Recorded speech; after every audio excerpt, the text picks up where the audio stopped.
እሺ የተከበራችሁ ተከታታዮች እንዴት ዋላችሁ? የዛሬ ፕሮግራማችን አሜሪካ ምን ሆና ነው ወደ ቀደዳ የገባችው?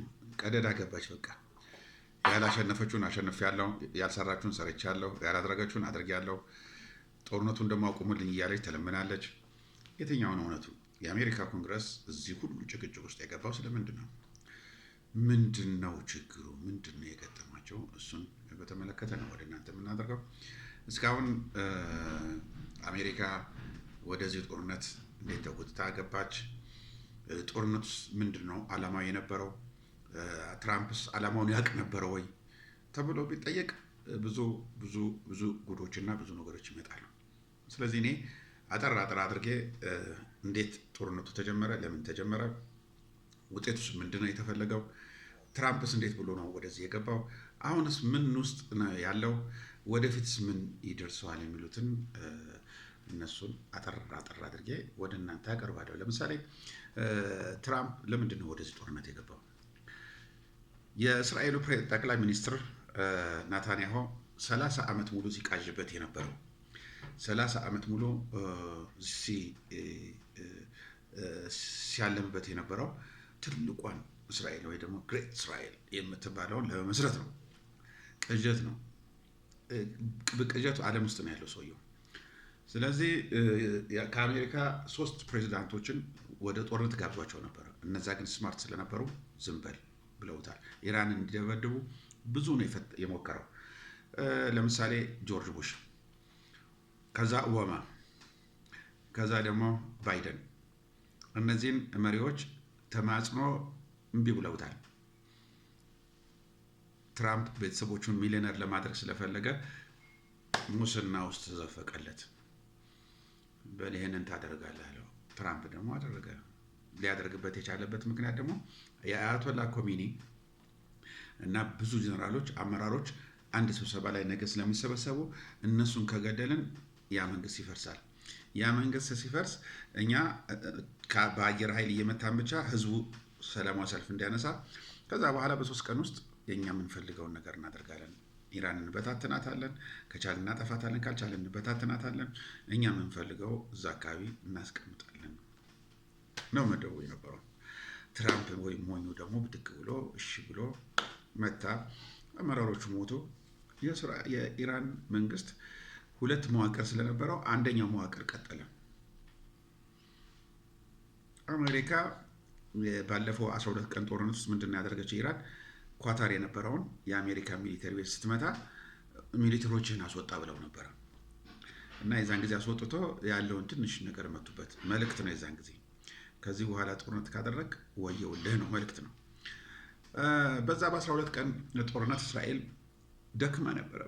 ምክንያቱም እስራኤል ቴክኖሎጂ የላትም፣ ምንም ነገር የላትም። ከአሜሪካ የምታመጣው ነው እና ጉራ፣ ፕሮፓጋንዳ፣ ውሸት። ሞሳድ እንደዚህ ሰራ፣ ሞሳድ እንደዚህ ያደረገ፣ ሞሳድ በቃ እኛ እኮ እንደዚህ ነን፣ ልዩ ነን። አንድ ቴክኖሎጂ እስራኤል የሰራችውን ነገር የለም። እስራኤል በወታደራዊ አቅሟ 0 ነች። ሐማስን ማጥፋት አልቻለችም። ፕሮፓጋንዳ ብቻ ናቸው። ስለዚህ ትራምፕ በ12 ቀን ጦርነት ውስጥ የተነገረው በቃ ፈርተውናል ብሎ ስለገመተ አሁንም በዚህ ጦርነት ውስጥ ይነግሩናል ብሎ ነው የጠበቀው።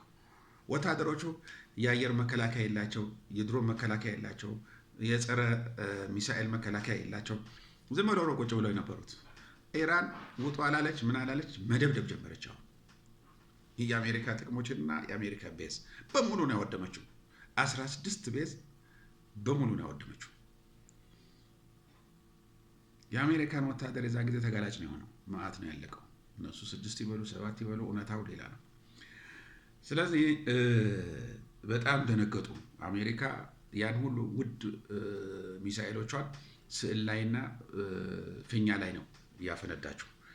ኢራን ግን የአሜሪካ ምርጥ ቤዞችን ነው ያወደመችው። እዛ አካባቢ ያለው ቤዝ በሙሉ ነው የወደመው። ስለዚህ በዚያ የተነሳ አሜሪካ መዋሸት ጀመረ።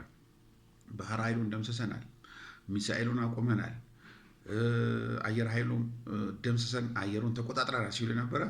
F-35 F-10 ምናምን የሚባሉ አውሮፕላኖችን ድሮኖቻቸው በጣም ዘመናዊ የሆኑ ውድ የሆኑ ድሮኖቻቸው ተመቱ። ውይ ያሉና ሸሹ። በአየር ኃይል በቃ ይቅርብን አሉ። ቀጠሉ። አሁንም እኛ በቃ የኒኩሌር ቦታውን በቃ አጥፍተነዋል፣ በቃ ሌላ ነገር የለም ምናምን። ትራምፕ ይለፈልፋል። ሰዓት ገደብ ይሰጣል። 48 ሰዓት ይላል። አራዝም ያለው 48 ሰዓት ይላል። 5 ቀን ይላል። 10 ቀን ይላል። 2 ወር ይላል። መጨረሻ በቃ ተኩስ እናቆማለን። ደከመው፣ የለውም፣ ጥይቱ ጨረሰ። አቅሙ ውስን ነው። ስለዚህ ያለው ድል ጦርነት አስቁሞ ትንፋሽ መሰብሰብ፣ 6-7 ጥይት መሰብሰብ፣ ሚሳኤል መሰብሰብ ስሩ እያለ የፎርድ ካምፓኒ አሁን መሳሪያ እንዲያመርት ትእዛዝ ተሰጥቶታል። ብዙ ካምፓኒዎች የሲቪሊያን ሲሰሩ የነበረ አሁን ወደ ጦር መሳሪያ ግቡ እያለ እያስገደደ ነው። ስለዚህ አሜሪካ አሁን እጅግ በጣም የማይሆን ፈተና ውስጥ ገብታለች። ለዚህ የአሜሪካ ኮንግረስ እጅግ በጣም የሆነ ጭቅጭቅ ተፈጥሯል።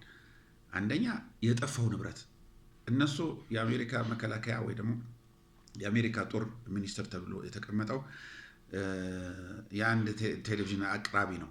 ከዛ በላይ አቅም የለውም። እሱን 25 ሚሊዮን ዶላር ነው ያወጣ ቢሊዮን ዶላር ነው ያወጣ ነው ያለ ይዋሻል። የአንድ የአሜሪካ የስለላ አውሮፕላን የተመታችው 900 ቢሊዮን ዶላር ነው። የአንዷ ተውት፣ ሌሎቹ ኤፍ35 ኤፍ10 እና የሚባሉት እንደገና ደግሞ እነዚህ ሲኬ እና የነዳጅ ጫኝ አውሮፕላኖች እነሱ 10 አካባቢ ነው የተመቱት። 5ቱ ሳውዲ አረቢያ ነው፣ 5ቱ ደግሞ ሌላ ቦታ ተመተዋል። ስለዚህ እነዚህ እንኳን ዋጋቸው ራሱ የትና የት ነው፣ የትየሌሌ ነው። 25 ቢሊዮን ብቻ ነው ሲሉ የአሜሪካ ኮንግረስ እብዶ ነው። ለምንድን ነው እንደዚህ የምትሉት? ሌላው ኃላፊነት አለብህ አንተ፣ በኃላፊነት ትጠይቃለህ። የአሜሪካ ወታደሮች ጥበቃ አላደረክም። እነሱ ደግሞ ጀግኖች ወታደሮች ደግሞ መልእክትን ልከዋል፣ እንደዚህ አድርገውናል ብለው። እንዴት እንደዚህ ታደርጋለህ ሲባል ደግሞ ውሸታቸው ሆኗል። መመለስ እንኳን የማይችል አሳፋሪ ሆነ ሚኒስተር ስራ መልቀቅ አለብህ ብለውት ሁሉ አለቅም አለ። ምክንያቱም በተአምር ነው ያገኘ። ይሄንን ጠብደል መሀይም ስለሆነ ትራምፕ አስጠጋው። ምክንያቱም ትራምፕ እኔ ጠብደል መሀይሞችን እወዳለሁ ብሏል። ስለዚህ የአሜሪካ ኮንግረስ ይህንን በማየት ጭቅጭቁ አሁንም በርትቷል። ትራምፕ እንዴት እንደሚያደርግ ግራ ገብቶታል። እስራኤል ደግሞ አሁንም አሜሪካ እንድትመታ እየፈለገች ነው። ምክንያቱም ኢራንን ማዳከም ትፈልጋለች። እሷ ፓራሳይት ነች። እናደርግ ትለውና እሱን ትከተዋለች። ትንሽ 2 ቦምብ ምናምን ወሩራ ትሸሻለች። አሜሪካንን ችግር ውስጥ ከተተች። አሁን አሜሪካን ጦርነቱን መክፈት አትፈልግም። አላሸነፈችም፣ ተሸንፋለች። ሆርሙዝን መክፈት አልቻለችም። አግዙኝ አለች፣ የሚሰማት አጣች። ብዙ አስፈራራች፣ የሚሰማት አጣች። አሁን የኢራን መርከቦች እንዳይወጡ ብላ አግዳለች። ያላት አቅም ይሄ ብቻ፣ ሌላ ማድረግ አትችልም። ከኢራን ጋር ደግሞ ስምምነት ያላቸው ሀገሮች አሉ። ቻይና ወስዳለሁ ምን አባሽ አገባሽ ብትላት አይ እኔ ማዕቀብ አደርጋለሁ 100%። ለምን 1000% አታደርጊም? እሱ እኛን አይመለከተንም። እኛም የራሳችንን ስራ እንሰራለን። በእኛ ጉዳይ አንቺ አትገቢም እያለቻት ነው ቻይና። ስለዚህ አሜሪካ ከቻይና ጋር ለመዋጋት አይደለም፣ ከቻይና ጋር ለአንድ ቀን ቆማ ማውራት አትችልም። ምክንያቱም በካሊባን የተሸነፈች አሁን ደግሞ በኢራን የተሸነፈች አገር ስለሆነች የድል ታሪክ የላቸውም። ስናየው ወደኋላ አንድ ቀን ድል ያደረጉበት ታሪክ የላቸውም። በቀኝ ግዛትም የተገዙ ናቸው። ስለዚህ ይሄ ዝም ብሎ ባዶ ጉራ በሚዲያ ሰው አታለዋል። ሆሊውድ ፊልም እያሳዩ ሰው አስፈራርተዋል። ስነ ልቦና ውስጥ ጫና ፈጥረዋል። ያ ነው እንጂ በቴክኖሎጂ ወደኋላ የቀሩ በወታደራዊ አቅም ምንም አቅም የሌላቸው ካሊባን በክላሽ ነው ያስወጣቸው። እስራኤልንም ብታይ ሐማስ አለ ፍልስጤኖችን ነው ህዝብን ነው የገደለችው። ማንንም አላገኘችም። ስለዚህ ፕሮፓጋንዳ ላይ ግን በቃ እነሱ ተአምር ነው የሚያወሩ። በቃ እንደዚህ ያደረገ እንደዚህ ሲቪሊያን መግደል ምንድን ነው? ሐማስ እኮ እስካሁን አለ። ሐማስ ኃይሉን ይዞ እስካሁን አለ፣ አልጠፋም። ሐማስ አንድም ከሐማስ የተጎዳ የለም። ያ ሁሉ የእስራኤል ወታደር ሲያልቅ ሐማስ ምንም ነገር አልሆነም። ስለዚህ ይሄ የእነሱ ሽንፈት ለመደበቅ ሀሰተኛ ፕሮፓጋንዳ በመንፋት ብቻ ነው። በቃ ፕሮፓጋንዳ የነፉ እኛ እንደዚህ ያደረገን፣ እኛ እንደዚህ ሰራን፣ እንደዚህ ሄድን፣ በዚህ ወጣን፣ በዚህ ያደረገን ብቻ ካልሆነ ነገር ሌላ የሚያደርጉትና የሚሰሩት ነገር የለም። አሜሪካኖች ተሸንፈዋል። ከቻይና ጋር የገጠመው ጊዜ የእነሱ ነገር ለአንዴና ለመጨረሻ ጊዜ ያከትማል። ምክንያቱም ታሊባን በክላሽ ነው፣ ኢራን ደግሞ በሚሳኤል ነው። ቻይና ግን በአዳዲስ ቴክኖሎጂ 5 ደቂቃ ይፈጅባቸዋል። የአሜሪካን ባህር ኃይልን ምሽክ አድርጎታል። ስለዚህ እቃ ጨዋታ መስሎታል ትራምፕ። እቃ ጨዋታ አይደለም ይሄ። በቃ አቅማቸው ታውቋል። አቅማቸው ይዘው ዝም ብለው መኖር ነው ካሁን በኋላ፣ ዝም ብለው መኖር።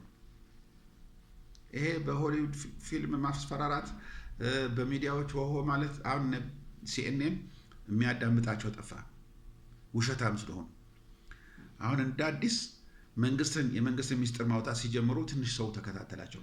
ምክንያቱም መኖር አይችሉማ። ህዝብ ከዘጋቸው በምንድን ነው የሚያገኙት? ሚዲያ ከዚህ በኋላ ለመጠቀም አይቻልም። በሚዲያ ለመዋሸት አይቻልም። የተከበራችሁ ተከታታዮች የዛሬው ፕሮግራም ይህን ይመስላል። ስለተከታተላችሁ እጅግ በጣም አድርጌ አመሰግናለሁ። ሰላም ዋሉ። ቻው ቻው።